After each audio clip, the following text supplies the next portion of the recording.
क्या आपने कभी सोचा है कि आपके जीवन में धन का क्या उद्देश्य है? क्या यह केवल आराम और सुख सुविधा के लिए है या इसके पीछे कोई गहरी आत्मिक योजना भी है? परमेश्वर ने हमें जो भी संसाधन दिए हैं वे एक विशेष उद्देश्य के लिए है। धन के लिए परमेश्वर की योजना एक ऐसा विषय है जो हमें दिखाता है कि कैसे हम अपने आर्थिक जीवन को भी परमेश्वर की महिमा के लिए उपयोग कर सकते हैं। लेकिन कितने लोग धन को लेके गलत सोच रखते हैं कि धन कमाना या धनी होने के बारे में सोचना बुरा है या पाप है, और जो लोग धनी मसीह होते हैं उन्हें बुरा या पापी और शारीरिक सोचते हैं। पर वचन हमें धन, समृद्धि, पैसों के बारे में सिखाती है कि उनके प्रति लोभ गलत है। अगर आप परमेश्वर को छोड़कर किसी भी चीज को अपना मालिक या स्वामी बनाते हैं तो वो बुरा है और पाप है। धन हमें हमारे हृदय के बारे में बताता है। तो धन का लोभ छोड़िए, पर धन के प्रति परमेश्वर की योजना को नहीं। इसलिए आज की ये घोषणा धन समृद्धि के बारे में है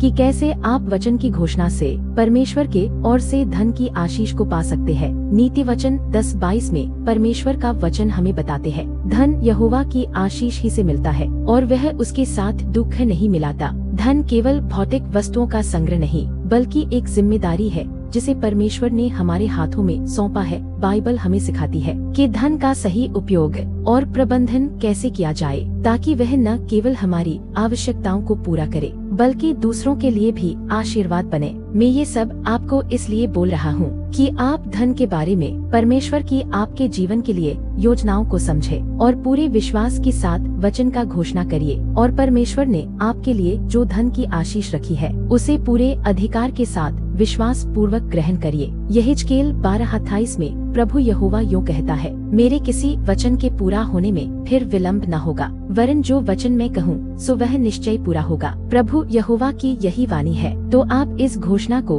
विश्वास के साथ करिए और परमेश्वर उसको पूरा करेगा। तो आइए हम घोषणा करते हैं, यहोवा ने मेरे लिए अपने आकाश रूपी उत्तम भंडार को खोलकर मेरे भूमि पर समय पर मेघ बरसाया है और मेरे सारे कामों पर आशीष दिया है। और मैं बहु जातियों को उधार देता हूँ, परंतु मैं किसी से उधार नहीं लेता।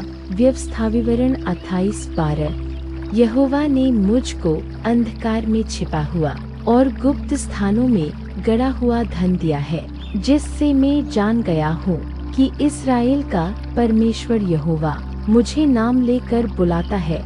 यशायाह 45:3। यहोवा की ओर से समुद्र का सारा धन और अन्य जातियों की धन संपत्ति मुझको मिला है। यशायाह 60:5।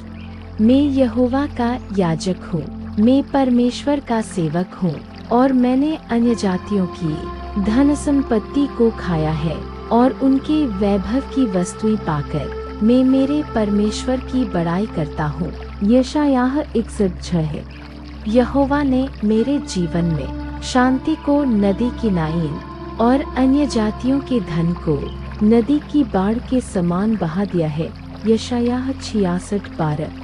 मैं मेरे परमेश्वर का हर जगह जय जयकार करूंगी, क्योंकि मैंने यहोवा से आत्मिक, शारीरिक, मानसिक, पारिवारिक और आर्थिक क्षेत्र में उत्तम उत्तम दान पाया है और मेरा प्राण सिंची हुई बारी के समान हो गया है और मैं फिर कभी उदास न होऊंगी।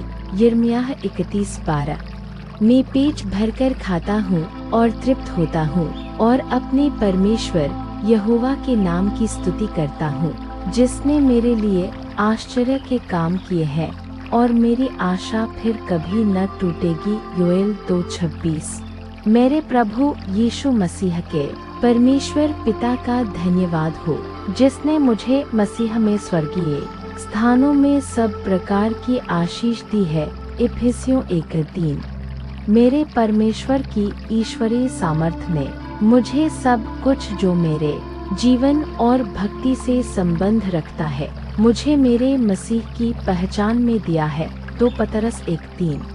मेरे प्रभु यीशु मसीह का अनुग्रह मुझ पर हुआ कि वह धनी होकर भी मेरे लिए कंगाल बन गया और उसके कंगाल हो जाने से मैं धनी हो गया हूँ। 2 कुरिन्थियों 8:9। परमेश्वर ने सब प्रकार का अनुग्रह मुझे बहुतायत से दिया है, हर बात में और हर समय सब कुछ जो मुझे आवश्यक होता है मेरे पास रहता है, और हर एक भले काम के लिए मेरे पास सब कुछ है। 2 कुरिन्थियों 9:8। यहोवा बोने वाले को बीज और भोजन के लिए रोटी देता है। वह मुझे भी बीज देता है और उसे फलवंत करता है और मेरे धर्म के फलों को बढ़ाता है। 2 कुरिन्थियों 9:10। मेरा परमेश्वर अपने उस धन के अनुसार जो मसीह यीशु में है मेरा हर एक घटी को पूरा करता है। फिलिप्पियों 4:19। मैं अपने धन के ऊपर अभिमानी नहीं होता और न इस चंचल धन पर आशा रखता हूँ, परंतु परमेश्वर पर आशा, भरोसा और घमंड करता हूँ, जो मेरे सुख के लिए सब कुछ बहुतायत से देता है। 1 तीमुथियुस 6:17। मैं मेरे परमेश्वर के वचन पर मनन और घोषणा करने में मेहनत करता हूँ, और मेरे परमेश्वर ने मेरे सींगों को लोहे के और मेरे खुरों को पीतल का बना दिया है, और मैंने बहुत सी जातियों को चूर चूर करके उनकी कमाई यहोवा को और उनकी धन संपत्ति पृथ्वी के प्रभु के लिए अर्पण कर दिया है। मीका 4:13। मेरा प्रभु मुझसे उत्तम आशीषें देते हुए मुझसे मिलता है और मेरे सिर पर कुंदन का मुकुट पहनाता है। भजन संहिता 21:3। यहोवा मुझको आशीष देता है और मुझको अपने अनुग्रह रूपी ढाल से घेरे रखता है। भजन संहिता 5:12।